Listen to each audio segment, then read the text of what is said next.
ये ज़ाहिर है उसके लिए कम्प्लीटली ड्राई लैंड या सेमी ड्राई लैंड जो जिसकी रिक्वायरमेंट है वो ज़मीन भी इस वक्त अवेलेबल है और यकीनी तौर पर इसमें प्राइवेट सेक्टर की भी दिलचस्पी होगी। ज़ाहिर है हुकूमत भी ये चाहेगी कि किसी तरह से जो इस वक्त इम्पोर्ट बिल है पाम ऑयल की सूरत में उसको जितना कम हो सकता है किया जा सके। ये जो फिजिबिलिटी जिसका अभी जायज़ा लिया जा रहा है ये कितना लॉन्ग टर्म प्रोसेस होगा, ये कब तक फाइनलाइज होकर और फिर हम कुछ स्टेप्स भी गवर्नमेंट की जानिब से सीरियसली देखेंगे? जी अच्छा, आई थिंक इसके अंदर एक जो बहुत इंपॉर्टेंट फैक्टर है जो कि पहले भी बात होती रही है यहाँ पे लोकली पाम उगाने की, लेकिन जो इम्पोर्टेंट है कि एक फॉरेन डेलीगेशन ने इस बात का जिक्र किया है और इनफैक्ट वो मेरे ख्याल से गालिबन कराची यूनिवर्सिटी में कुछ एक्सपर्ट से भी उन्होंने डिस्कस किया है इस बात को कि इसकी फिजिबिलिटी किस तरह की होगी। द फैक्ट कि फॉरेन डेलीगेट्स ने आके इसका जिक्र किया है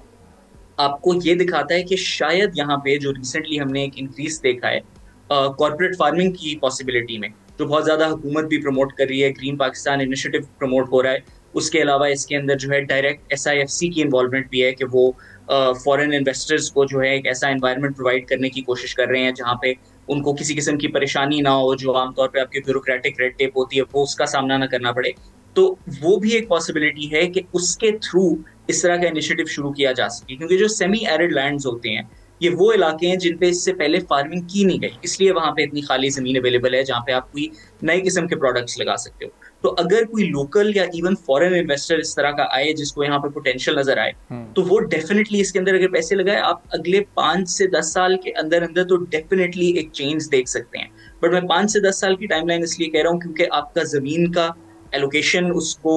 यानी कि री आइडेंटिफाई करना कि कौन सी जमीन आप इस काम के लिए इस्तेमाल करेंगे, उसकी एक्विजिशन करना, उसके बाद उसके ऊपर जो भी आपको इक्विपमेंट चाहिए वो लेके आना, इन्वेस्टर्स को ढूंढना, ये सब करना एक थोड़ा सा लंबा टीडियस प्रोसेस होता है। लेकिन इन द मीन टाइम हमारे पास कोई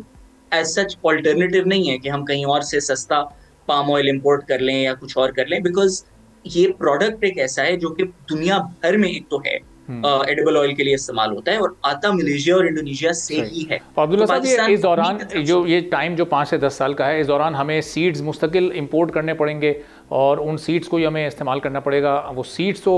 शायद पाकिस्तान में बनाना मुमकिन नहीं हो सकेगा इस दौरान।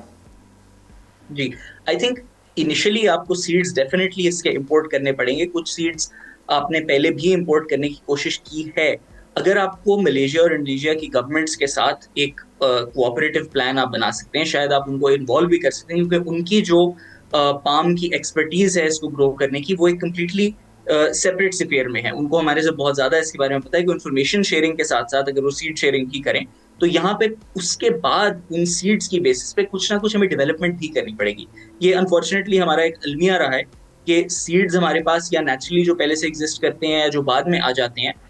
उनको हम ठीक से यूटिलाइज नहीं कर पाते, क्योंकि हमारे पास एक परसेप्शन होता है कि यहाँ पे जो पाकिस्तान एग्रीकल्चर रिसर्च काउंसिल है, नेशनल रिसर्च काउंसिल है, ये सीड डेवलपमेंट में थोड़े जरा स्लो होते हैं, जरा सुस्ती आ जाती है। जिस तरह हमने डिस्कस किया पिछले जो प्लांटेशंस भी थी पाम की उनके अंदर भी सुस्ती आई। तो बहुत इंपॉर्टेंट होगा इस टाइम पीरियड में, जो कि मैंने एक बड़ा लिबरल टाइम पीरियड दिया है 5-10 साल का, कि उसके अंदर सीड्स आप इंपोर्ट तो करें लेकिन अपनी कंडीशंस के हिसाब से उनको फर्दर रिसर्च करके डेवलप भी करें। हो सकता है आप इन प्लांटेशंस पे कोई रिसर्च सेंटर्स भी लगा सकते हैं जो कि कॉन्स्टेंटली एक पैच पे मॉनिटर कर रहे हो मुख्तलिफ किस्म के आपकी एक्सपेरिमेंटल AB टेस्टिंग करके कि कौन से सीड्स बेहतर जा रहे हैं और किस किस्म की उनको मॉडिफिकेशन की जरूरत है। सब्सक्राइब करें और बेल दबाएं ताकि कोई खबर रह न जाए।